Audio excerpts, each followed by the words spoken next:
everyone, this is Tanya with Flying Dog Studio. Thank you so much for joining me as we take an in-depth look at the Graphitint Paint Pan set. Now I do have a previous video and I will link that down below where we do a brief swatching of the colors and an unboxing of this set. But in this video we are going to do a more in-depth look at how these colors actually are going to mix on paper. So that's what we did in the last video. And I already have the paper ready to go. As you can see, I have put the color names, fully written them out on the left-hand side, and up at the top we have the abbreviation. This paper is a 9 by 8 inch, 140 pound, 100% cotton cold press paper. I'm going to be using the Derwent water brush simply because it's a little faster than using a regular paintbrush. And this is not the brush that came with this set. This is actually the one that came with the Derwent Ink Tints pencils. So I liked it better. It holds more water and it'll get me through this entire thing. So we are going to start. You can see I have my thumb over a little square there. That's kind of a little extra square when you're marking things out. So the colors at the top of this grid are going to be the lighter versions of the colors, the non-dominant version of the color. And going down the side, I'm going to be putting like the dominant color. So I'm going all the way across here with autumn brown. So any color that I put on top of autumn brown later, autumn brown is going to be the dominant color. And I'm going to do this with all of these colors going down. I always wear a bracelet and I have to take it off. Sorry about that. I am going to be doing this like every other color. So after we get the autumn brown down, and that's the dominant color going all the way across, then I'm going to do meadow. Then I'm going to skip down to slate green, and that's so our colors do not mix together. Now I'm going to, spoiler alert, I don't know what my deal was when I was doing this, but I kept painting out of line. I just did it right then. But it's actually a good thing because we're going to get to test some ways to lift this color off of the paper. Now it's graphite, so you're thinking, well, we can probably erase it. Yes and no. So we're going to take a look at some ways that we can possibly lift this color once it is down. I am cleaning my brush between, there's the spot where I accidentally got out of line. I'm cleaning my brush between the colors just to make certain I don't have any residue on there. And I'm doing wet on wet. So I just went ahead and put wet all the way across. And now I'm dropping the color in, which does mean I have to come back and add a little extra color. You may have seen that in my first video. I did some wet on wet and did wet on dry. And at the end, I came back and added a little extra color. So you're not seeing that in this. That's because I'm doing it off camera. I'm not making you watch me do that through the entire thing twice. So I'm just going to hop off here and let you watch me do a little bit. And I'm going to come back on in a minute. We're going to explain some of the erasing.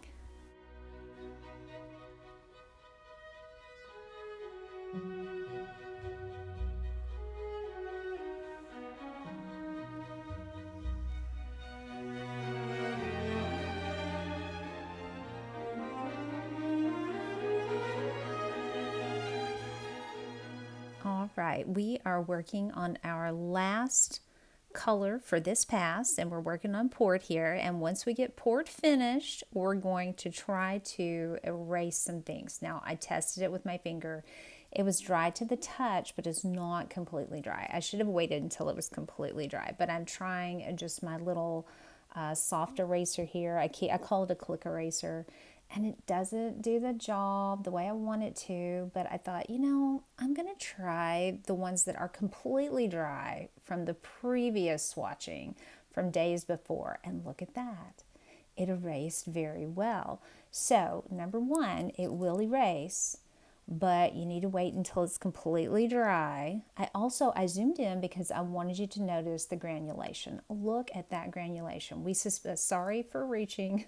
Forgot my camera was zoomed in, but we talked about that in the last video. I thought there might be granulation. Yes, look at that. It's beautiful on that paper, absolutely beautiful. And I am trying it on a hot press and it does the same thing, so I absolutely love it. We're going to try another color here. I would not recommend an eraser that is any stiffer than what this eraser is, because you're just going to damage your paper. So I did not try this again. I thought about doing the yellow, but I changed my mind.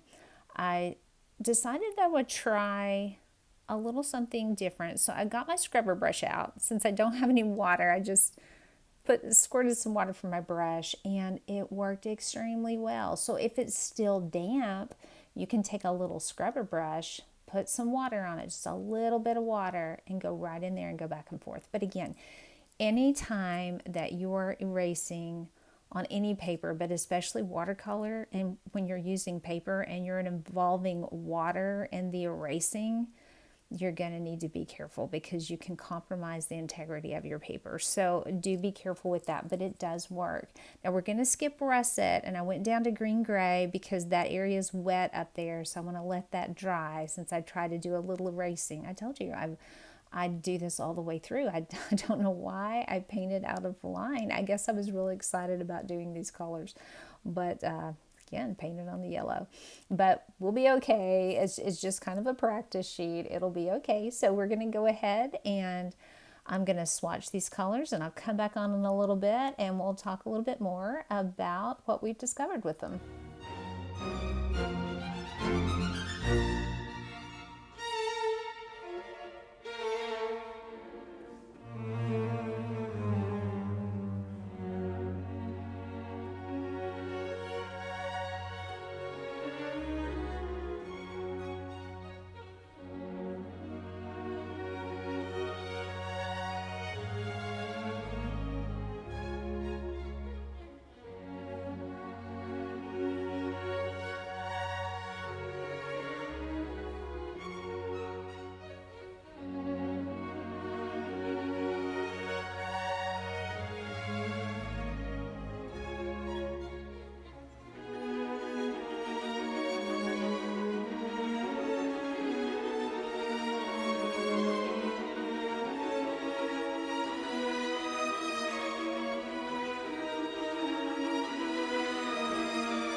One thing I really wanted to do on this was to get a super saturated block of color for each of these, just the pure color. So even though these are the dominant colors going across, I did not make them that dark. I've learned my lesson from doing the Inktense watercolor pencils, because some of them were super dominant. So I wanted to keep my dominant colors a little bit lighter when I'm doing my mixings.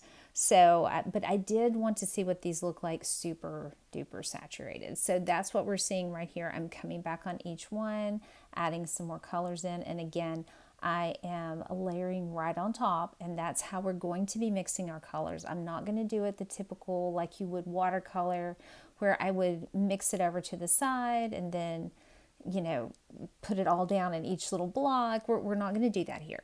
Instead, we're going to see how they layer. Simply because I have seen some other videos, and I kind of know how they're going to react when we mix them. And I have seen some videos where they layer them, and in my opinion, I know you can mix them, but I really prefer them layered on top. And that's just my preference. I'm not going to do a color sheet where I mix them together. I'm only going to do where I layer the colors. So here we go, layering. Again, that's what I would do with a normal pencil. I would layer it if I were layering colored pencils, and that's what I did for the Inktense pencils. So that's what we're going to do for this. We're starting with that autumn brown, and I'm just going to bring it on down. This one, it didn't really matter if I got a little extra, but if you are swatching colors and you get a little extra like this, then you can just come back, wipe your brush off, and come back with water and go right back over the top. And you see I did it right then. I just touched my brush to the side, got off that extra color, came back with some water, and now we're layering. So much like colored pencils, we can still see the value underneath, the color value underneath, and adding the other color on top. We're not losing anything, but they mix really well like this. So again, I'm going to just be quiet and let you watch me paint. And keep in mind that the color I'm putting on now, as I'm going down, this is going to be the non-dominant version of that color. So I'm not putting it on as strongly as what I did when I went from left to right. So going up and down, this is going to be the lighter version of these colors.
I did want to make a note here that normally I skip. You see me skipping between these colors so that they don't touch and mix together. And on this one, I did not. It wasn't because I forgot, as I did in the first video when I was doing this. This is the exact color. I did russet right next to Autumn Brown. And as you see here, I'm going to skip over and I'm going to go to that green gray and do that one. What actually happened when I make these videos for you guys, a lot is always going on at my house. So I had painted and then I had to stop and do something else. So there was some drying time. By the time I came back, it was completely dry. So I could just keep going with russet. I probably should have started with meadow so I didn't confuse you guys, but that's what happened. So the colors did not mix. It was actually me having to step away for a bit. And when I came back, the paper was dry.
Something I did notice with these colors, now they are not like traditional watercolors. When you are working with traditional watercolor pans, generally you're either going to mist the pan with water so that you can work down into the wells. You have to give it some time to activate, or you're going to drip some water from your paintbrush in, but again, give it time to activate so that you can use the watercolors. These are ready to go the minute you touch it with water. I also noticed that when you put the water in them, unlike traditional watercolors that get soft the longer the water stays in them, these just soak it up. It's like a desert. You have to keep adding water to the pans. However, there were a few exceptions, and dark indigo was one of those exceptions. It did soak the water up just like all the other colors, but I had to be careful because unlike the other colors that immediately dried up, so I didn't have to worry about digging my paintbrush down in them because they were too wet, dark indigo I did. I was just expecting it to be like the other colors, and so I had it loaded with water, and when I stuck my brush down in there, it actually dug down a little bit into the paint. Now, not anything like it would with the traditional watercolor paint pans. but it did dig a little bit into the paint. So just kind of a word of warning, if you get these, use them a little bit and see what they do before you just start working with them. I thought I knew what it was going to do and I wasn't paying attention, so I have a little ding right in the middle of my paint pan now.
And that completes our color sheet. So I'm just going to run through here and compare some of these colors. That's what I'm going to be doing, taking a look at the darker version and the lighter version mixes of these. I would say your green gray, dark indigo, and juniper are colors that are super dominant, so do be careful when you're mixing those or if you're laying them down as I did.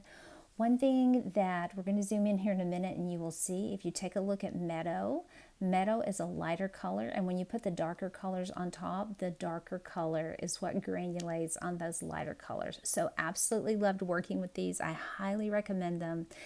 Thank you so much for watching. If you have any questions or if you've worked with these before, please tell us down in the comments your thoughts on these and if you have any tips or tricks for working with them.